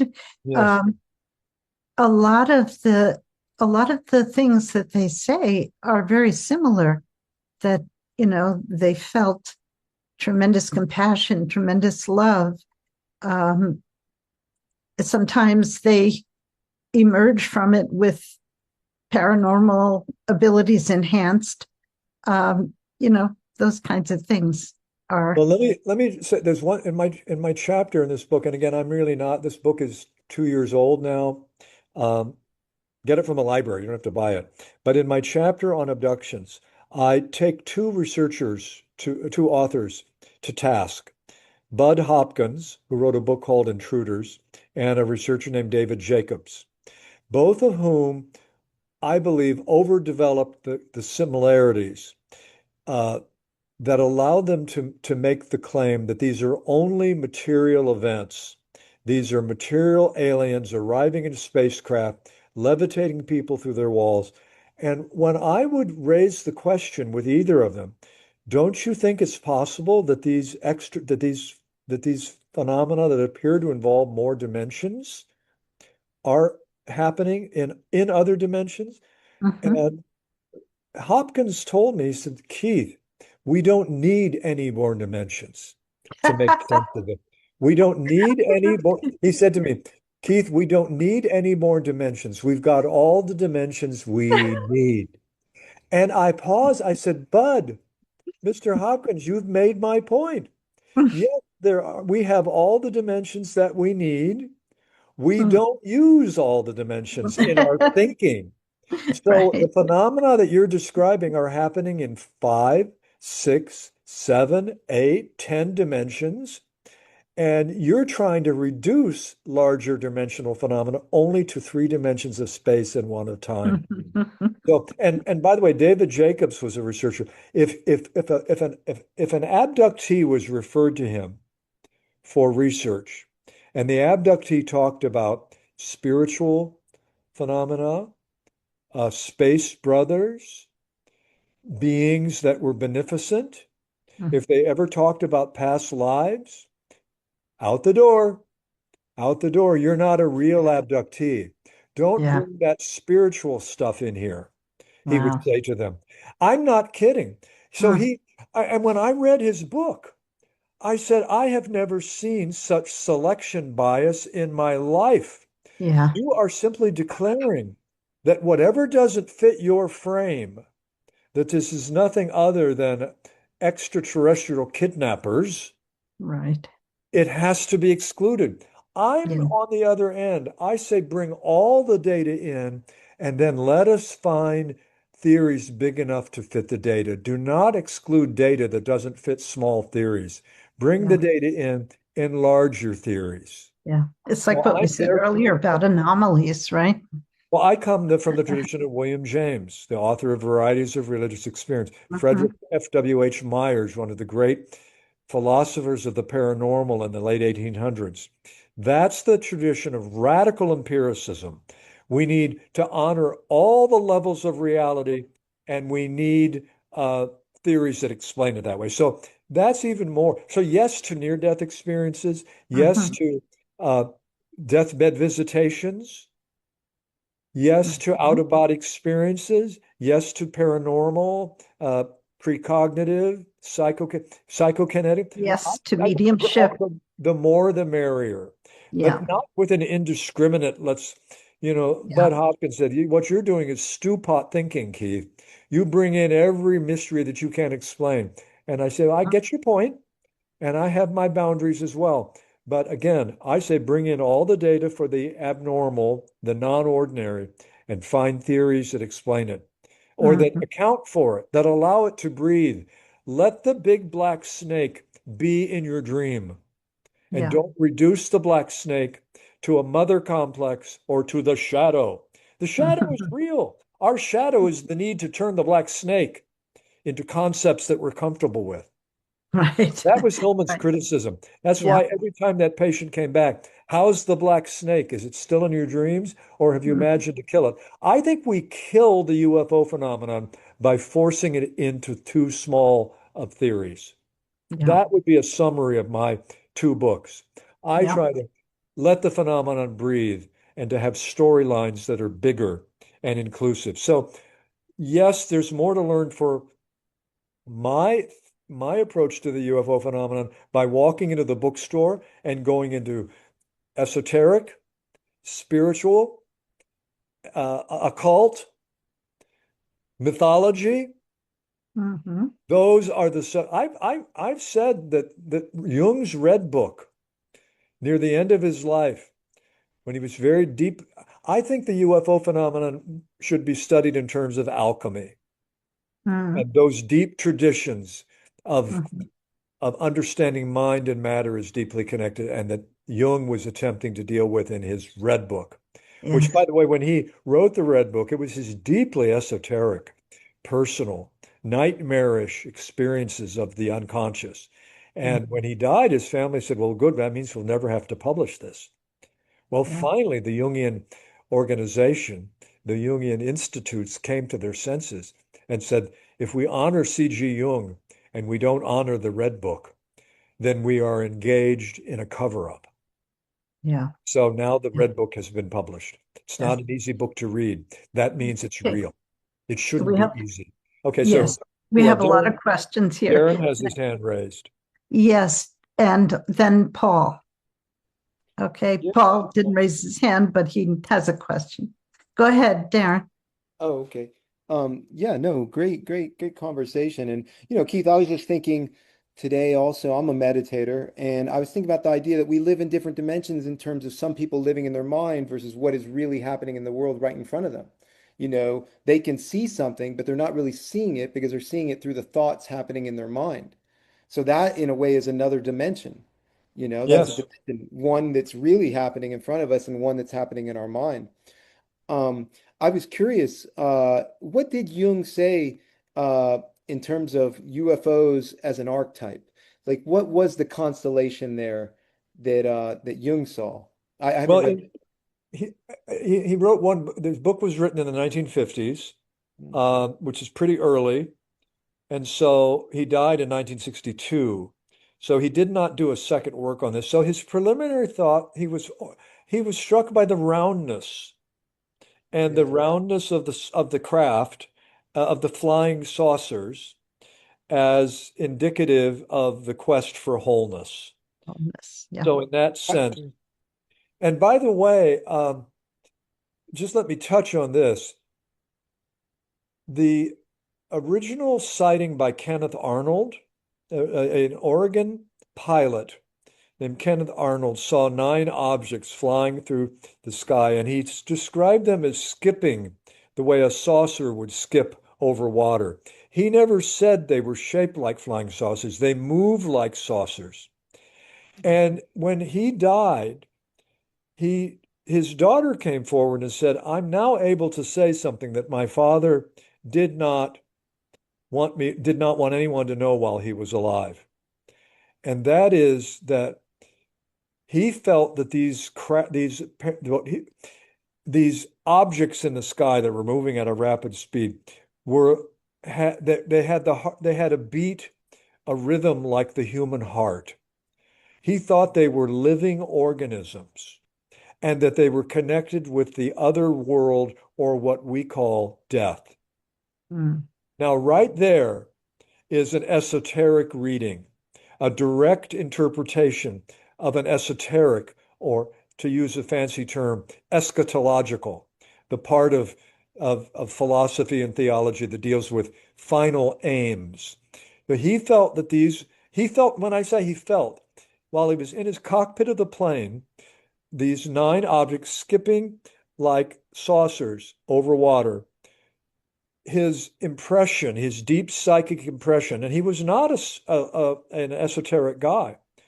Oh, by the way, so he felt that he was seeing a vision that was of other dimensions. When he landed his plane that day, everywhere he went that day, the news media had heard of what he was reporting, so they met him at the airports until he got back home to Idaho. He landed his plane, put it in the hangar, drove home, and that night in his family home, according to his daughter, there were orbs of light appearing in the living room. So whatever he saw in Mount Rainier, Washington that day that was interpreted as extraterrestrial craft, which he never said, he went home and his house was filled with with orbs of light. So whatever field he opened up to that day, he took it home with him. Mm-hmm. So the esoteric has been, I don't use this language casually, but the esoteric has been suppressed by the UFO. The esoteric dimensions, the prophetic visionary dimensions of this have been minimized. Suppressed is a strong term. Well, the esoteric is the feminine, and we're always going to suppress the feminine in modern society because we've been suppressing every form of it. And the esoteric is the feminine because it's more than what your limited perception is. Absolutely. That's a very good frame. I don't know if Jung, if his book on UFOs dealt with the feminine in that sense, but it is a very rich. What is suppressed, whatever is, Jung and Freud both, the repressed will return. Mm-hmm. So Jung thought, Freud thought that too, but he thought the only thing that could return was from our personal unconscious. Jung said, no, Sigmund, there's a lot that will come from the collective unconscious. Mm-hmm. So we need, at minimum, to study all the world's mythologies to the degree that we can. And this is where Campbell, his hero's journey was what he called the monomyth. He studied all the mythologies he could get his hands on, so to speak, African, Nordic, Egyptian, Asian, and so forth. And eventually concluded there is a single narrative at the heart of all myth, the monomyth, the hero's journey. Mm-hmm. And so there's a heroic journey. And by the way, I make a connection that the abductions are like individual heroes' journeys. They are taking the abductee into the underworld. You need language. That's where the abduction, I think all of the imagery of hybrids, until I meet a hybrid, I get that people are shown babies. Don't get me wrong. The abductees report that they are shown their own children that are half alien and half human. And I don't dismiss that at the level of what they're reporting. I simply note that it is very consonant with the idea of the underworld. The abductee has been taken to what the mythological traditions call the underworld. Mm-hmm. So if we're not involving Joseph Campbell in these conversations, if we're not involving Jung, if we're not involving mythology, and we can't see mythology as anything other than falsehood, like politicians, my opponent today has uttered the same bunch of myths. That means myth in the sense of falsehood. We need to recover the myth as something that is deeply true. And whatever the UFO phenomenon is, it's pointing to something that is a remember. I think the term remembering, the phenomenon is a remembering. The abductees are shown larger realities that our ordinary worldview has decided it can get along well enough without. Well, as usual, reality says, if you don't want to look at it voluntarily, we'll take you down into the underworld. Then you can see what you're not willing to look at. So that's the kind of language that I use. Yeah. I see it also as the call, the call. Joseph Campbell, the hero's journey begins with a call. The call and to adventure. Usually our first indication is to say no to the call. And the very first indication is to use from the 1960s. The call says you'll go, and the person whose call says hell no, I won't go. Just like in Vietnam. Well, but eventually not going becomes less comfortable. And so we all know people, maybe we all know ourselves.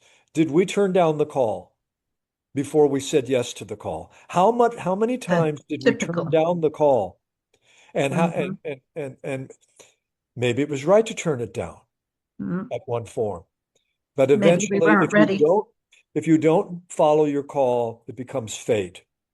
Yeah. And it's involuntary.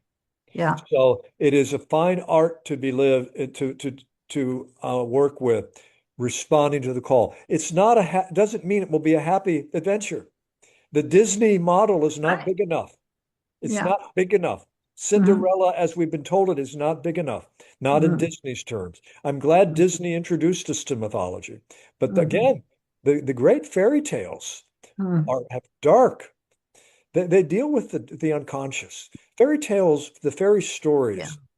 Robert Bly was very good on this. Marie-Louise von Franz also wrote a book about fairy tales. Let's go to Paul. Paul has a question. Paul, can you unmute? Yes, thank you. First of all, thanks for your presentation. It was great.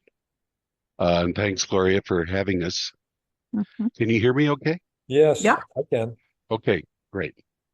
So, first of all, I agree with you very strongly. I think that we are caught, most of us, including myself, between remembering and forgetting.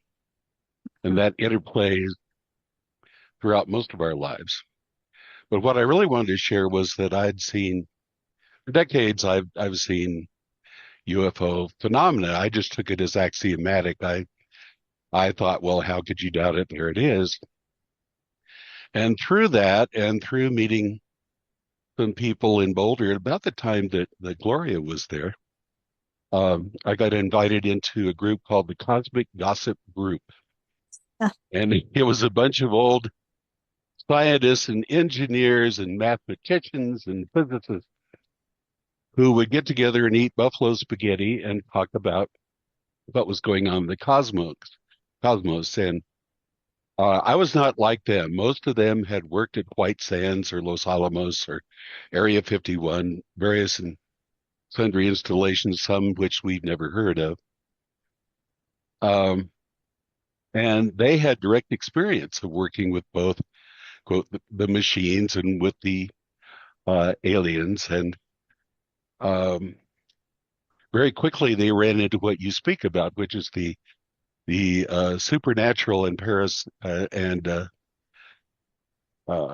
parapsychic quality of their interactions with these folks. And so they began to ask them questions about reality. And they said, what is reality? There seems to be this strange blend going on here that we don't experience on a routine basis.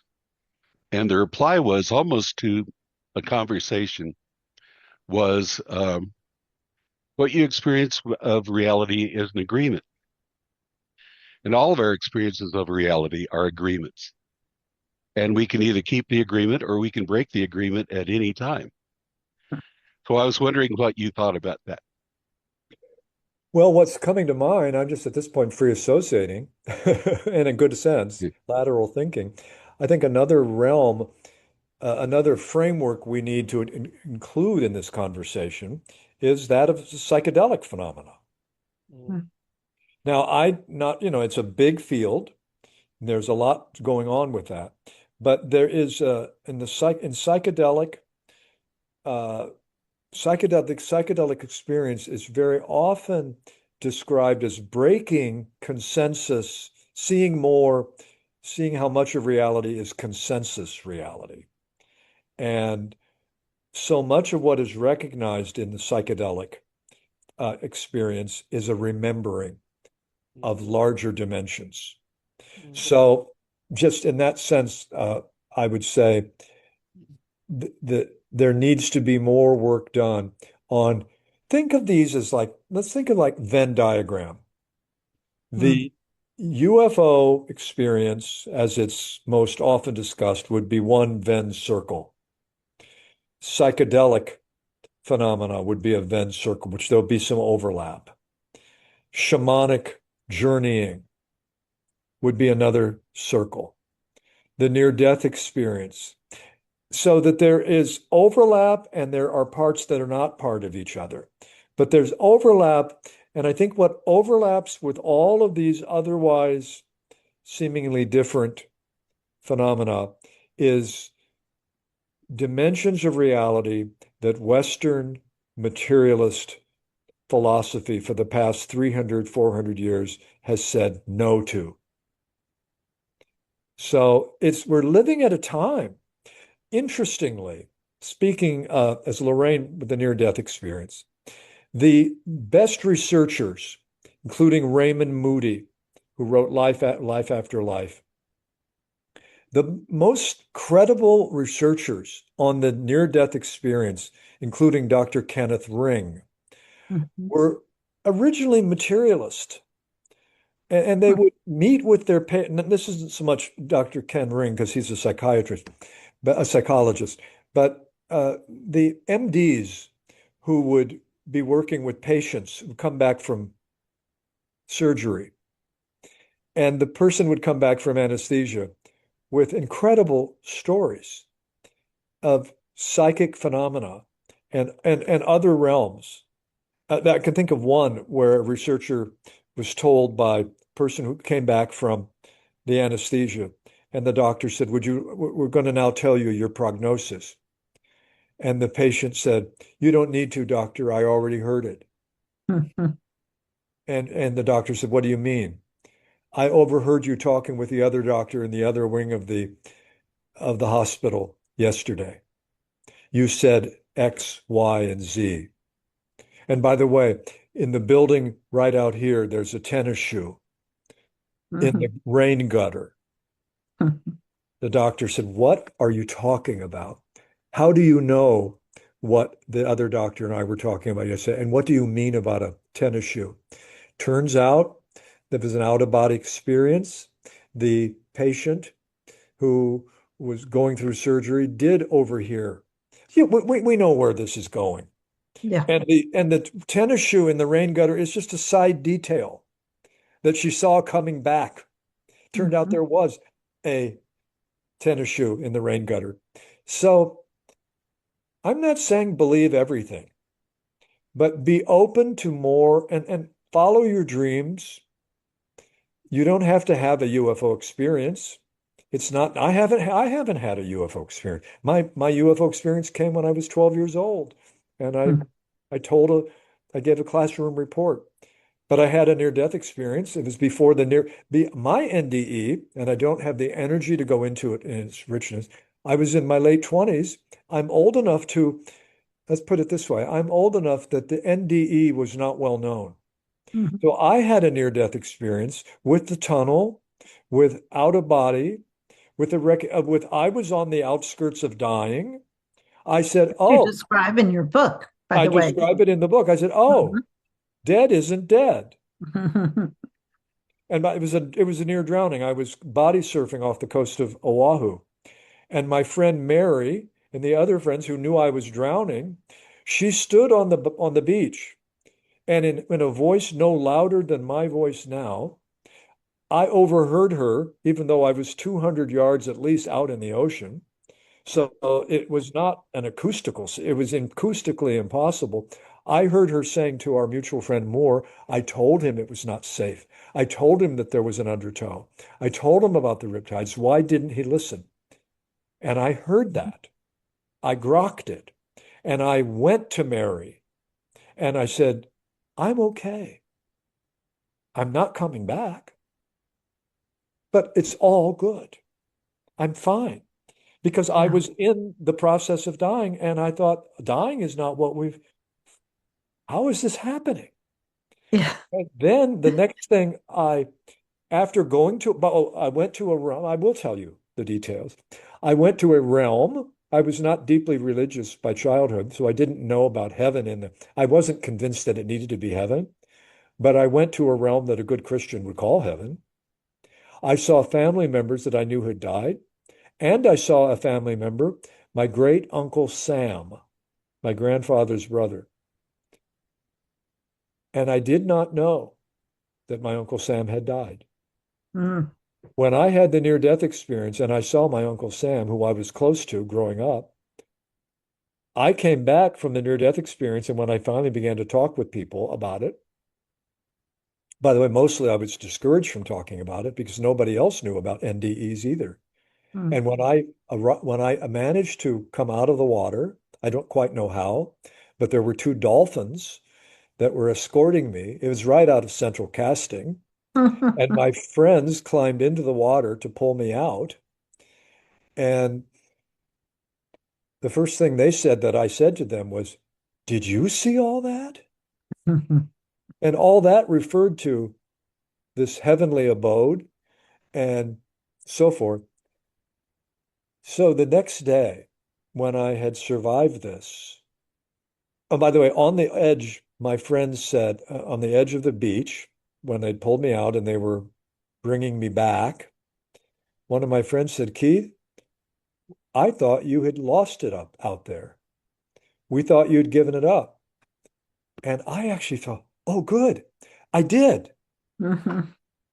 And I could tell by the look in their face that if I told them more along those lines, they would have me institutionalized because they didn't know about their near-death experience either. So can you imagine, before anyone had read Life After Life? So the next day, Yep. when we were renting a house together, we're all of us in our 20s. The next day, I said to my friend Mary, Mary, would you go for a walk with me? She goes, yes. I mean, I was the cause celeb, you might say. And she said, what's on your mind? I said, I heard you on the beach. She said, what are you talking about? I said, yesterday, you stood on the beach with Moore while I was drowning, and the color began to fade from her face. And I said, I heard you say, why didn't he listen? Why did he go out? I told him it was dangerous. Why didn't he listen? Well, all I can say is neither Mary nor I in our 20s had gotten into consciousness yet. We had not read any of these books. We didn't know about near-death experiences or out-of-body experiences. But she knew and I knew that if what I was saying was true, which, by the way, these are standard reports of people returning from near death and reporting telepathic and larger cognitions. We both knew that if what I was describing was real, and it was real because I was describing it in terms it could not be otherwise, that I could not have heard her. She wasn't shouting, why didn't he listen? She Right. said, why didn't he listen? She was upset with me, but she wasn't screaming. So anyway, we Yeah. stayed in touch for the rest of her life, and I Mm. was with her the last few days before she died. So I've not had a UFO experience, but I had a near-death experience, and I was with my mother who had deathbed visitations. Yeah. Silvery lights, it filled the room of her hospice, and her face just lit up, and she Mhm. softened, and she died, 10 minutes later. So I Mm. did not know at the time about the evidence for near deathbed visitation. Deathbed It's a visions. very, very common experience. You can expect, it appears to be fairly likely that when you die, you'll be greeted by others who will come to get you. Are you Maria, may there? I share a really quick, very quick story with Keith? Sure. Real quick, because we're just about out Very of quick. time. Okay. So when I was an undergrad and I was taking physiological psych, My psych professor was dying, and he was going to die very soon. And so he said there was somebody he always wanted to have with him when he died, and that was Elizabeth Kubler-Ross. And no, yeah, that's right. Yeah, And she was the near death. yeah. And he said, if it's okay with you, I'm going to have her come teach the rest of the semester. Mhm. And so we really didn't know who she was, but she was delightful. Mm. And as we got into her material, she was doing the life after life work at that point in her career. And so I said, well, there are people who need to know about this. So I gathered a whole group of ministers together for a presentation because I thought they will love this. They'll just feed on this. Mm. And she came and gave her presentation, and they all walked out. Not surprising. How crazy. Yeah. Yeah. Well, closed minds, open minds. Keith, thank you so much for spending so much time with us and sharing all your experiences and expertise on this subject and wonderment. Thank you so much. Well, thank you for inviting me. And but again, I think that we're probably going to be thinking about this a lot in the next 2 months with Spielberg's big movie coming out. I mean, Yes. Close Encounters, And Close also, Encounters. and also your new book. And when is it? October coming out? It's October. It's a book called Anomalous Phenomena. It's just very direct. Great. And it begins with a chapter on physical materializations at seances, which is not something I've ever experienced, but it is a very rich area of evidence. Yes. Something I'm a little bit familiar with from Spiritism, Yes. which I teach. Okay. Yeah. So I hope you'll come back and talk to us about your next book. Well, thank you. And to find out about my 2 books on UFOs, which are both in print, my website is thompsonatlarge.com. They're both at Amazon. But beyond that, my website has information about what I'm doing and where I'm going. And so thank you for inviting me. It's been great. I'm glad My great pleasure. I'm glad we were able to open it up at the end to see I've seen you guys up at the top here. So let's continue the conversation another time. Thank you. And thank you all much. for attending. Take care. Thank you. Bye.